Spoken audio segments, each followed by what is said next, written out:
It's the first day of spring, still really quite cold here in southern Ontario, but I'm going to take advantage of it and get the garden started early. We're going to build a living fence. I've got two kinds of willow here. One is going to make a big arch right here, and one kind of willow, I'm going to make a interwoven kind of diamond fence that goes along this way. And I've never done this before, so there's not much of a learn from my experience other than to see me do it. So let's get started.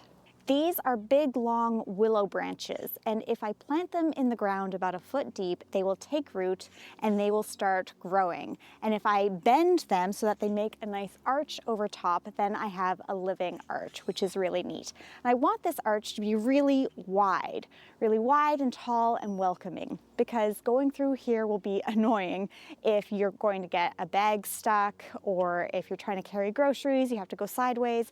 I don't want any of that. So my intention here is a beautiful woven, very inviting, not at all annoying arch, and then a about waist high woven living fence out of another kind of willow going that way to frame in the front garden and hopefully give a really whimsical, welcoming, beautiful sort of living appearance. So we'll see how we do. Again, I've never done this before, but let's get started. I'm first going to pull out the tallest of my arch willow branches, because those are the ones that I think are going to do more weaving back and forth. I need 1, 2, 3, 4. I need 8 to be the base and 8 to weave. So I think the longest ones are this one. The longer ones will be the weaving ones. Okay, and then I think I have an extra one. I do, I have an extra one. Well, that's lovely. So I'm basically going to build both sides of the arch and then try to connect them at the top. As the height that I make it now, if I connect them fully, is the height it will always be. It won't get taller than that.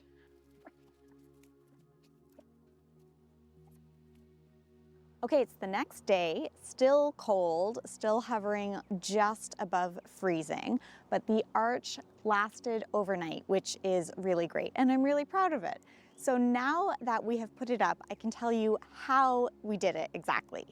We had 16 of these quite long willow boughs, which is 8 per side for this arch in the middle. And the first thing that we did was to drive holes in the ground. So the ground's not frozen, it's saturated. It's beginning spring, so that there's lots of moisture for these boughs to take root underground. And we made these holes with rebar about 12 inches deep.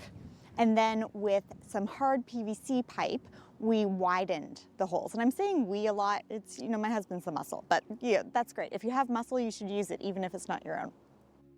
So we mapped out where these holes were going to be, and we put the willow boughs in them, pointing kind of the way that we wanted to start. And you'll see on the edges here for stability, we have 2 of our willow boughs on each side, and then in between are 1, 2, 3, 4 willow boughs to weave. So these 2 twist together going up like this, and then in between 1, 2, 3, 4, they go back and forth. So we sort of aimed one going to the right, one going to the left, as we knew we wanted them to go. But they are straight down into the ground as well, so that the arch goes straight up on either side, just going back and forth for stability. The hard PVC pipe is hollow, so after 1 or 2 holes, we started to notice that the earth underneath it was being compacted and actually coming up through the hole, and we just keep brushing it off like it's little coins. It was kind of a fun thing for us. It doesn't really matter, but this is us doing that there.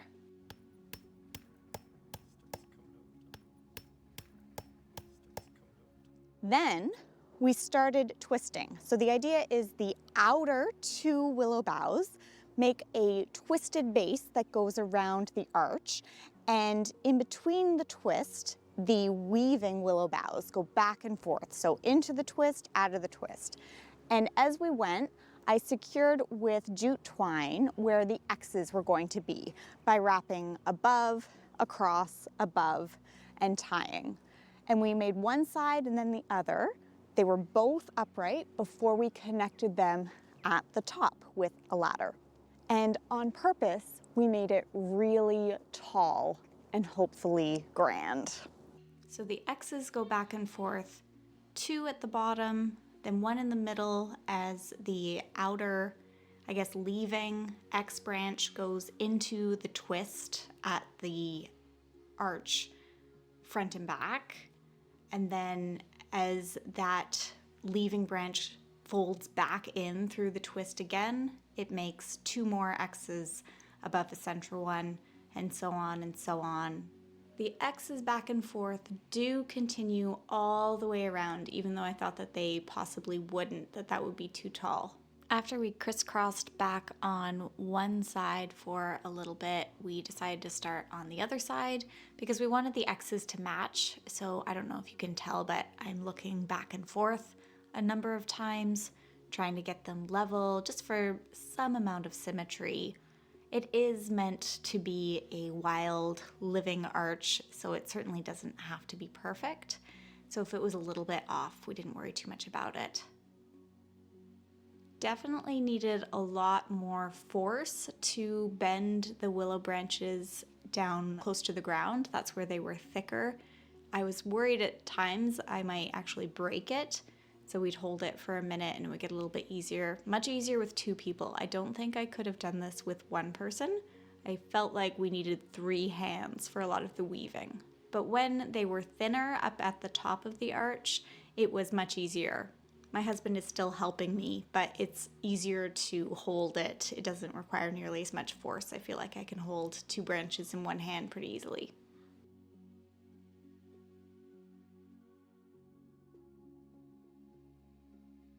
After doing the first side, we were just a little bit better at doing the second side. And then we could see on the first side that actually our X's weren't quite lining up the way that they should. We'd missed something, so we just undid a little bit and then it carried on. So then I got up on the ladder and my intention was just to pull it up as much as I could, and if I needed to just use some string to get it to attach fully and there was a gap, that's fine. But actually they were a little longer than I thought, so there isn't much of a gap. They do just barely touch, which is really lucky. And we made it a little bit taller than our existing fence arch, the little archway that we have, the wooden one above the gate in the fence that's right next to us. It's just a little bit taller. It's wider. We made sure it was nice and grand because we thought it would look a little bit dinky as the main entrance into our front yard garden if it wasn't somewhat bigger. I like using jute twine for a lot of my garden projects. It's biodegradable, it's really flexible. It may be a bit too cutting, a bit too harsh for some projects. I'm not sure about this one. We'll see how it works. Some people might choose to use something a little bit softer, but you also need to have some strength. If it's too soft, it's not going to hold the X's, and I really want those X's held until the willow itself is just growing that way and they're there permanently. We did notice that it was leaning one way just a little bit, so then the final thing that I did was brace it to our existing fence, which is against the prevailing winds anyway, just so that it will grow nice and straight. When it was all in place, we got just some regular topsoil and packed in the holes that the willow branches were in to try and keep them snugly in there, and then we just watered them in as well, and we'll keep doing that just in case any little pockets open so that they're nice and snug and not going anywhere. And then that was enough for one day, and I think it's probably also enough for one video. So in the next video, you'll see how we make the thinner willow living fence going that way. So come back for that. And however your garden grows, keep growing as a gardener. Before I get that. Okay, ready, go. Oh! Oh, I called it.